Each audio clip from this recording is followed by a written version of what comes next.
There have been very few inventions throughout the ages that have affected all of humanity. The wheel, the light bulb, the ShamWow, all have made their mark on mankind. But I think we can agree that nothing has been as important as the video game home console. To celebrate this ever-evolving creation, IGN has put together a list of the top 25 consoles of all time. Let's get started. Coming in at number 25 is the Magnavox Odyssey, the granddaddy of the modern console. Released in 1972, the Odyssey predates Pong. Now, the system may not have had color and the controllers were rather boxy, but it did launch with the very first light gun. Not too shabby for the old man of the bunch. Next up is the Atari Jaguar.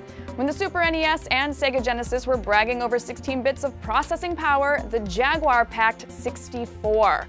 But despite the cutting-edge graphics, the Jaguar was a beast to program for, and the lack of solid developer support led to an untimely death. In at number 23, the Atari 5200, which was the successor to the beloved 2600. When nearly all systems only had 2 controller ports, the 5200 had 4, each of which featured an analog joystick, start, pause, and reset buttons. We're talking about 1982 here. This was a breakthrough, folks. The 3DO might not have been a huge moneymaker, but it did leave its mark on the industry. Like the Sony PlayStation, it was a 32-bit, disc-based system with a ton of games. Unfortunately, it cost $700. The Magnavox Odyssey 2 clocks in at number 21. Introducing a sweet Pac-Man clone called Casey Munchkin, the system also featured the Master Strategy series, games that came with decorative board game accessories.